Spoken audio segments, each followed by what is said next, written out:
Glória seja dada ao nome do Senhor.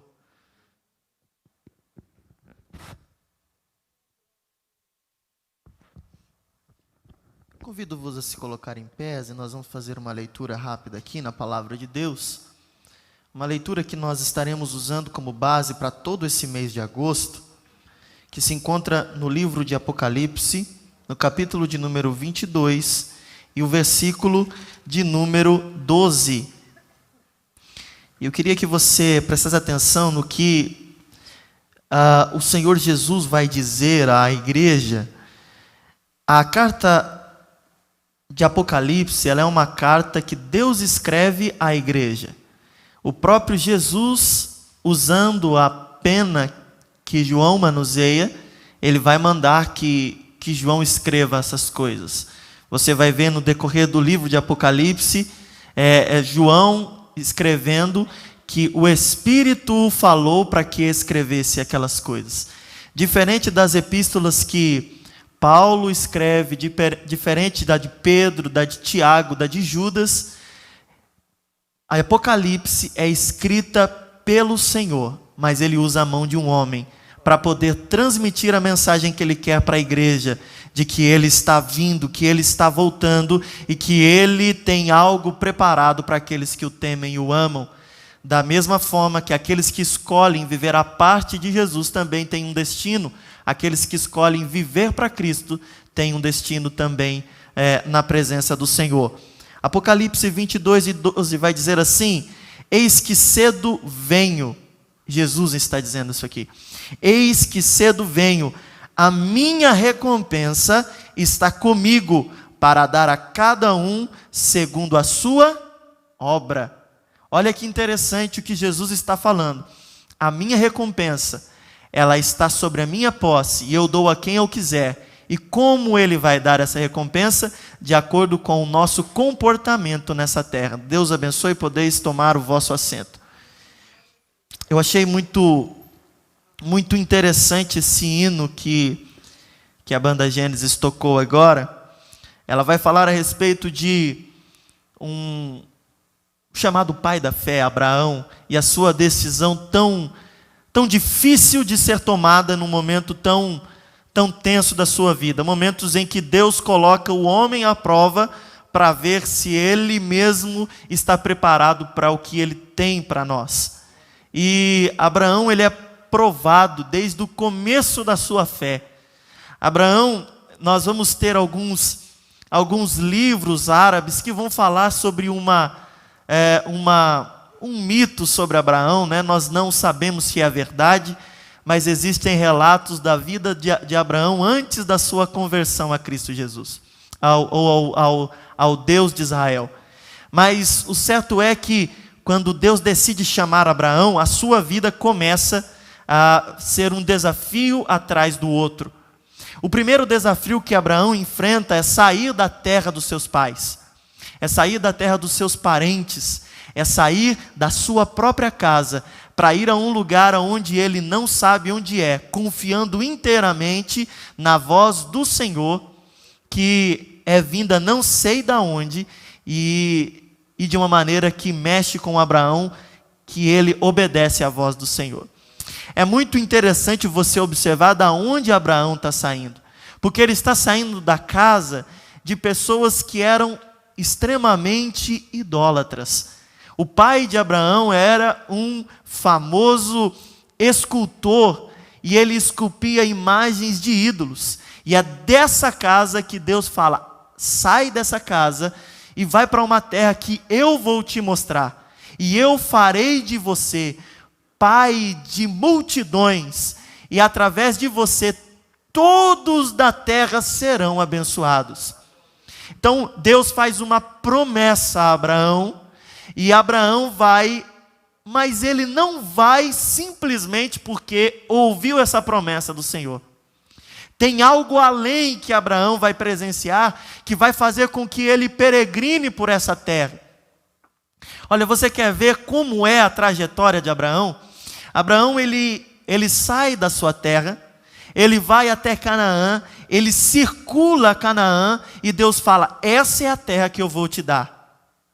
E ele provavelmente ficou alegre. Nossa, olha que terra maravilhosa, que terra boa, que expansão de terra que eu vou herdar. Pois é, mas ainda não chegou a hora. Não chegou a hora. E Abraão sai da terra que Deus promete para ele. E naquele momento que Abraão está vivendo, há fome sobre a terra. Abraão então sai da terra e vai para o Egito. Ali no Egito ele tem que enfrentar um desafio, porque ainda Sarai, sua esposa, ela é muito bonita.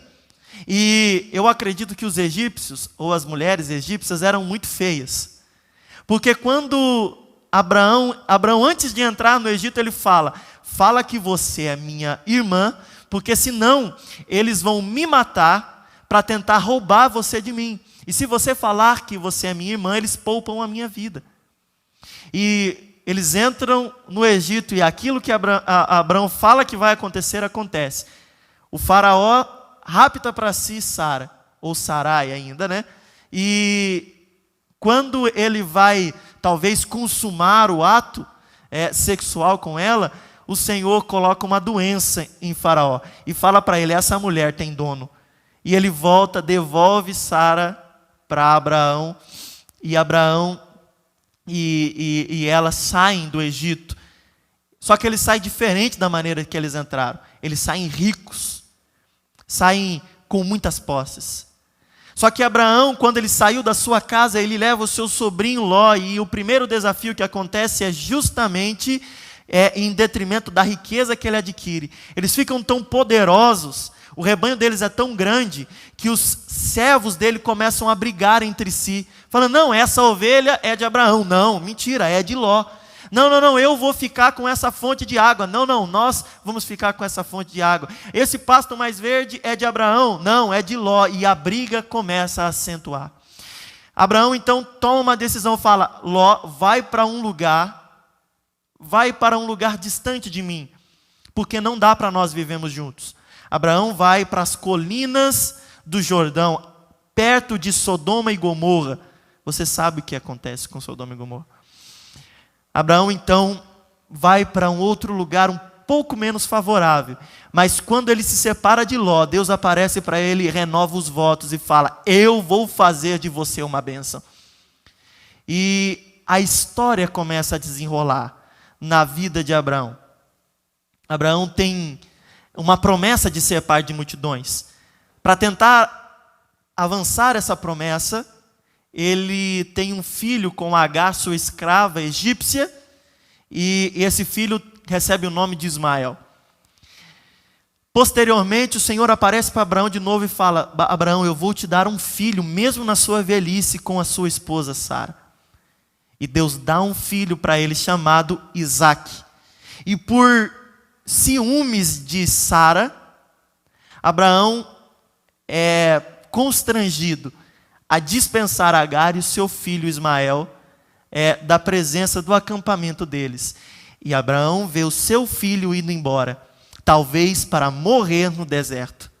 E se não for a provisão de Deus, Ismael morreria no deserto juntamente com sua mãe Agar, porque nós vemos esse relato na Bíblia. Mas todas as coisas começam a acontecer e agora Abraão tem o seu filho. Ele tem as suas promessas renovadas, ele tem a sua herança, mas acontece uma coisa. Deus, ele está a fim de provar mais um pouco a Abraão, e ele fala, Abraão, eu quero o teu filho, o teu único filho. E Abraão, ele poderia ter simplesmente fugido da presença de Deus, mas quem experimenta a presença de Deus não quer saber de desobedecer ou sair dela. Você pode até dar uma volta lá fora, mas você vai sentir falta e vai voltar. Porque a presença de Deus marca a nossa vida, marca o nosso espírito e marca a nossa alma. Abraão então sobe ao monte para oferecer o seu filho. Quando ele está prestes a imolar o seu filho, passar a faca no pescoço para matá-lo, o Senhor fala, Abraão, eu sei quem você é, eu conheço o teu caráter. Agora, Abraão, eu renovo de novo a minha promessa. E nesse momento, Abraão vê algo além do que os olhos humanos poderiam ver. Ele vê o grande dia do Senhor. Ele vê a provisão que é o Cordeiro de Deus que haveria de ser morto na cruz do Calvário. Abraão, não sei precisar quantos anos antes, ele vê Jesus pendurado no madeiro, sendo a provisão para os nossos pecados. Abraão consegue ver o dia do Senhor. Mas eu quero que você abra sua Bíblia no livro de Hebreus, no capítulo 11, no versículo de número 8. Você vai ver o que motiva Abraão a perseguir e continuar com insistência servindo ao Senhor. Irmão, não é pela promessa de terra, não é pela promessa de genealogia próspera, mas é por algo além. Abraão consegue contemplar algo além e acredito ser o primeiro a relatar esse fato. Diz assim o escritor aos Hebreus: pela fé, Abraão, sendo chamado, obedeceu, indo para um lugar que havia de receber por herança, e saiu sem saber para onde ia. Pela fé habitou na terra da promessa, como em terra alheia, morando em cabanas com Isaque e Jacó, herdeiro com ele da mesma promessa. E agora a coisa fica interessante. Porque esperava a cidade que tem fundamentos, da qual o artífice e construtor é Deus. Eu te pergunto agora, você já viu na terra alguma cidade que Deus construiu? Quem já viu a cidade que Deus construiu aqui neste mundo? Alguém já viu? Alguém já viu? Ninguém? Pois é, eu também nunca vi. Eu não vi essa cidade. Abraão também não viu essa cidade no mundo que ele viveu. Então, qual é essa cidade que ele estava tanto esperando para encontrar? Ele circulou Canaã, ele foi à terra que Deus tinha prometido, mas ele queria algo além. Ele queria algo que Deus o havia mostrado e que o fazia obedecer à voz do Senhor a qualquer custo. É aquilo que ele enfrentaria as dificuldades para poder chegar lá. É aquilo que ele enfrentaria as dores, os sofrimentos, a rejeição, a perseguição. Ele enfrentaria a separação daquele que é querido. Ele enfrentaria até a morte do seu filho. Mas ele esperava encontrar aquela cidade. E ele, eu garanto para você que encontrou. A cidade que Deus construiu, irmão, é aquilo que em Apocalipse vai ser narrado nos capítulos 21 e 22. É a nova Jerusalém que nos aguarda. Irmão, o problema maior é que Abraão viu e ele enfrentou tudo para encontrar, para chegar nessa cidade. Tudo. O problema é que no decorrer dos anos, essa cidade foi perdendo brilho aos nossos olhos. Abraão enfrentaria até a morte para encontrar essa cidade, essa morada celestial. E muitos de nós não estamos querendo enfrentar nenhum problema, porque achamos que, será que vale a pena realmente ir ao céu? Será que o céu realmente é um lugar bom? Isso é muito por causa do Império Grego. Sabe o que o Império Grego implantou na nossa mente, essa imagem helenista das coisas? Ele implantou que o céu vai ser aquele anjinho tocando harpa, brim, o dia inteiro, naquela monotonia. E que todo mundo vai estar vestido de branco e todo mundo vai ser... Não, irmão. O céu nunca foi isso. Deus nunca nos revelou um céu assim. Jesus vai dizer: eu trabalho porque meu Pai trabalha até os dias de hoje. E o Pai dele é Deus. Então no céu, eu quero dizer para você, haverá trabalho para nós. Irmão, mas não é um trabalho como esse, em que nós fazemos e não chegamos a resultado nenhum. O trabalho que Deus vai dar para mim e para você é um trabalho de governo. Nós governaremos com Ele. Como Ele é Senhor, nós reinaremos com Ele. Agora, existem coisas mais importantes do que isso. Porque nós receberemos do Senhor um galardão, uma recompensa. Mas recompensa pelo quê? Recompensa por aquilo que você faz nessa terra. Por tudo aquilo que você vive aqui, a maneira como você vive, aquilo que você produz para o reino dos céus, você vai receber uma recompensa. A salvação, irmão, não depende de obras, mas o galardão depende.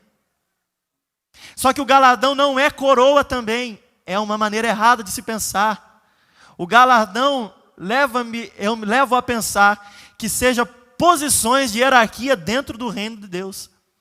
Talvez uns governarão sobre cidades, outros governarão sobre estados, outros governarão sobre países e outros sobre continentes, porque nós iremos ajudar no governo de Deus. Então, se você sonha em governar, em ser chefe de alguma coisa, espere que naquele dia você vai governar com Cristo. E há promessas para nós. Por isso nós devemos ter tamanha ansiedade por este dia.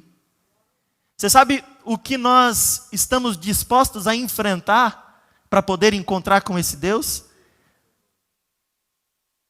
1 Coríntios 2,9 vai dizer: mas, como está escrito, as coisas que o olho não viu e o ouvido não ouviu e não subiram ao coração do homem são as que Deus tem preparado para os que o amam. Irmão, aquilo que você nunca viu, aquilo que você nunca ouviu, aquilo que você nunca tocou, aquilo que você nunca sentiu, é aquilo que Deus tem preparado para você. Não pense você que você vai chegar lá no céu e você vai ficar paradinho só fazendo uma coisa só. Não, irmão. Lá, a nossa vida será de glória em glória. Irmãos, eu te garanto que lá nós teremos a nossa consciência como nós temos hoje, só que aprimorada. Lá nós sentiremos ainda, tá? Só que não sentiremos mais tristeza, não sentiremos mais dores, nós sentiremos alegria no Senhor.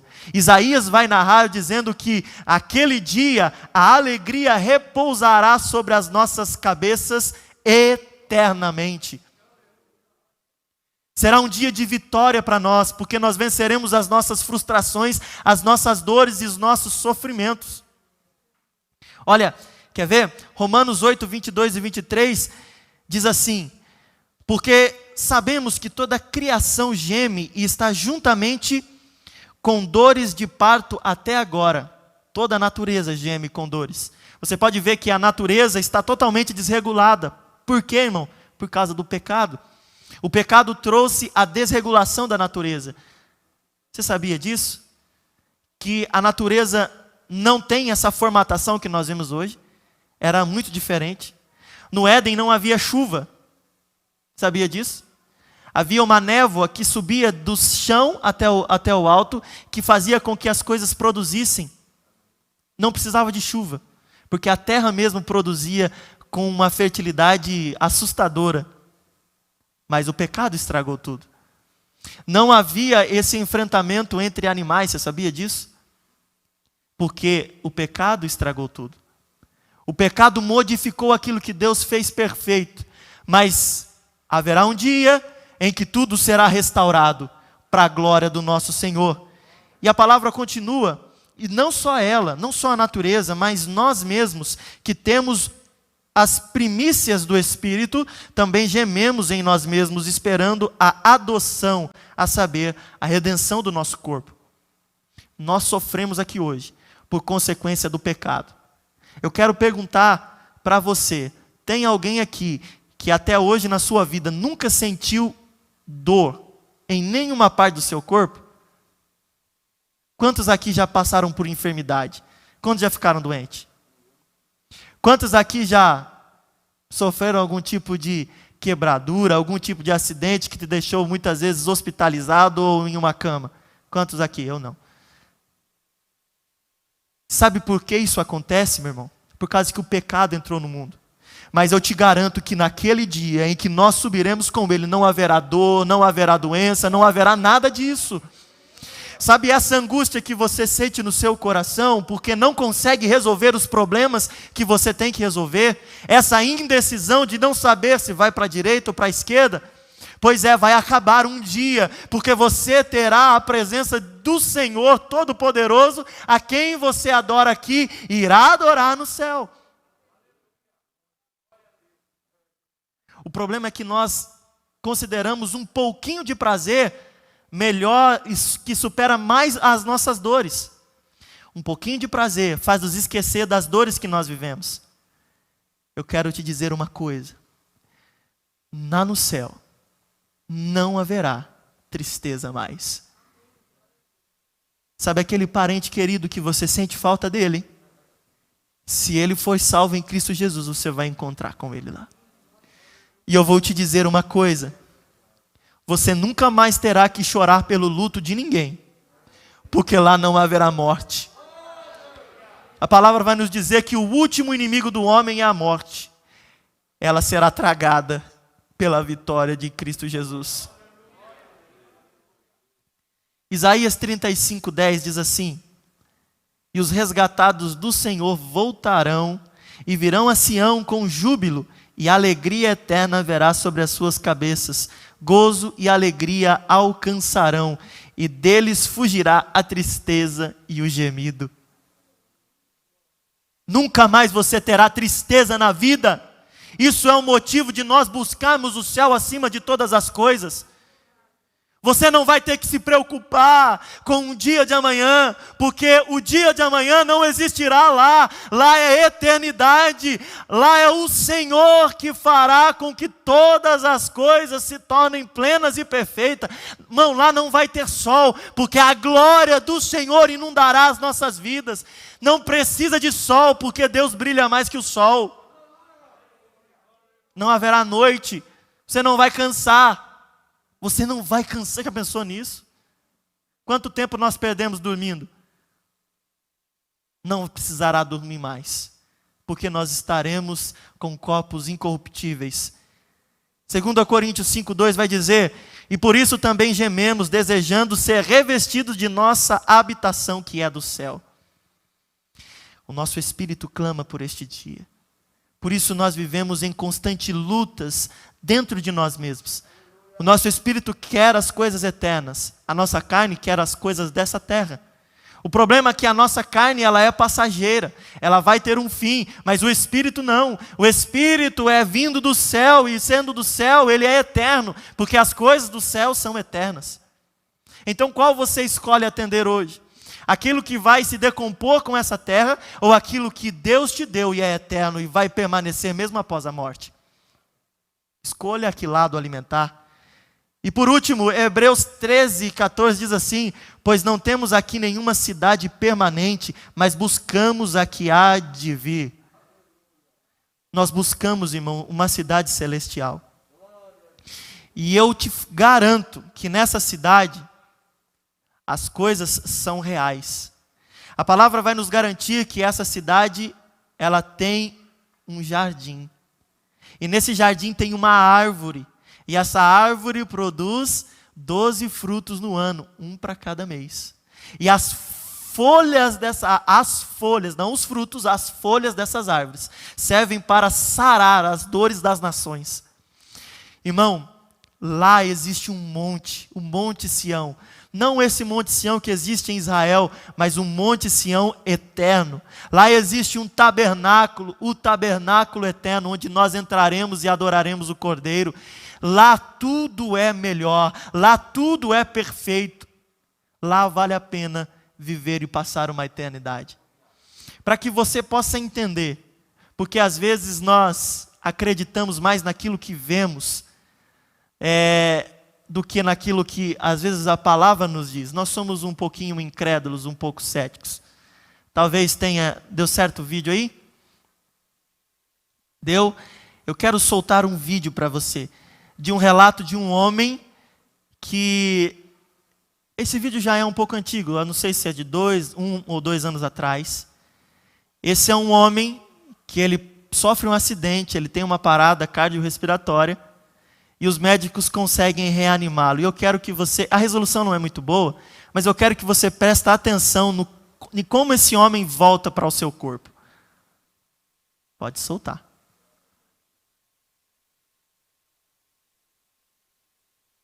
Não, tem que ter o áudio. Se não tiver o áudio, não dá.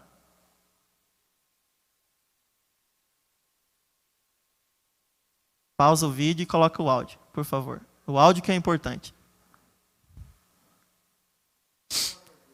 Você vai entender. Se Deus quiser e os técnicos conseguirem pôr, eu repreendo o diabo que possa estar atrapalhando isso aí, em nome de Jesus. Que é só na hora que a gente precisa que dá defeito. Não, eu quero com áudio. Não adianta soltar sem áudio.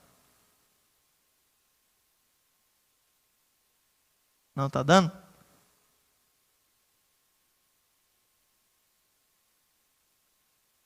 Não vai dar? Não, né? Pelo jeito não. Eu vou colocar aqui, vou colocar no microfone mesmo. E depois os meninos da técnica, por favor, resolvam esse problema para que não aconteça mais.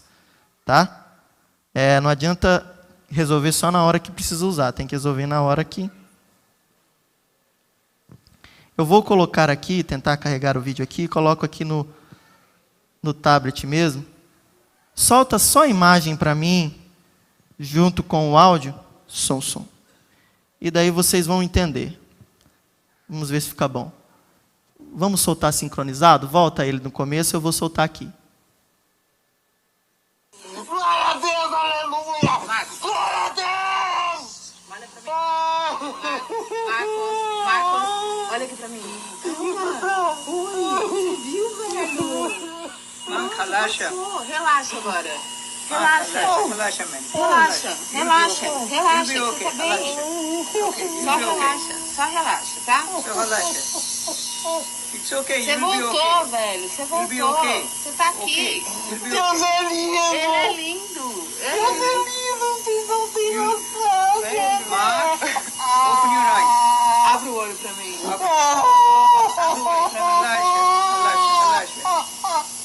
Olha aqui pra mim, Marcos.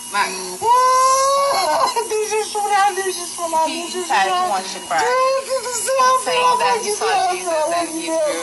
pelo amor de Deus. Tá, então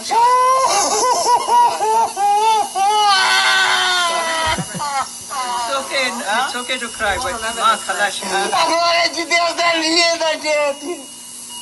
Vocês têm que crer em Deus. Cristiano! Ei! Cristiano! Aceita Jesus! Relaxa, É muito maravilhoso, Aqui, Cristiano! Marcos. É muito maravilhoso! vai aceitar, tá bom? Ele vai aceitar! Vai aceitar. Trabalha com a gente. Ei, escuta. Marcos, olha pra mim. Olha aqui. Olha aqui, Marcos. Fala pra gente aí dessa tua experiência aí, o que aconteceu, o que você viu, né? Você teve uma parada cardíaca, o teu vídeo tá espalhado aí com milhares de visualizações. Fala pra gente o que aconteceu, querido. Pois é, pastor. Eu, através desse acidente aí que eu tive, e quando eu dei a entrada no hospital, né, aconteceu tudo isso. Deus falou comigo, me levou para o paraíso, eu vi uma glória, um lugar tão lindo. Era tipo um lugar assim onde o povo tá esperando o juízo final. Aí eu vi o meu canto lá, tipo um cantinho, Deus me mostrou, aqui tá o teu lugar. Aí eu queria entrar naquele lugar, mas era um lugar tão lindo, uma maravilha, uma glória, nossa, uma tranquilidade. E eu queria ficar lá, não queria voltar. Aí nisso Deus falou comigo, quem foi Deus falou comigo, que não, meu tempo ainda eu tinha que voltar, que meu tempo não tinha acabado na terra, e eu tinha que voltar. Aí nisso abriu uma porta assim do nada, e eu vi que antes eu só ouvia a voz, né, falando comigo, mas daí eu vi as pernas assim de dois homens, um tinha as pernas mais morenas, outras pernas mais claras, e falou pra mim voltar. Nisso que abriu essa porta eu vi o meu corpo jogado na vaga, e aí eu vi ali, foi a hora que eu voltei, né? Mas antes disso Deus falou pra mim, vai e avisa pro meu povo que eu tô voltando, eu tô mais próximo do que eles imaginam.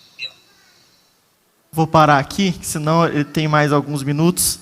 Mas eu quero que você entenda que quem vai para lá não quer voltar mais. Esse homem, ele teve um vislumbre mínimo do que é a eternidade. E ele volta desesperado, querendo voltar para lá. Então vale a pena nós servirmos a Cristo, porque é esse lugar que nos aguarda. É a presença de Deus que nos aguarda. Não é brincadeira. Não é uma coisa que foi inventada pelo homem, é real. Olha, irmão, se você pudesse ter a experiência que Paulo teve, Paulo vai dizer que ele conhece um homem que foi até o terceiro céu. Esse homem, ele falava dele mesmo. João teve essa experiência e outros tiveram essa experiência. Mas talvez nós não tenhamos essa experiência aqui na terra, mas nós iremos herdar essa vida eterna em Cristo Jesus, se nós permanecermos firmes. Então vale a pena lutar. Vale a pena continuar caminhando, porque esse lugar é melhor do que nós imaginamos. Eu quero dizer para você, a tua dor vai passar. O Senhor está garantindo, Ele enxugará dos teus olhos toda a lágrima. Vai passar o sofrimento, acredite, Ele está vindo para nos buscar.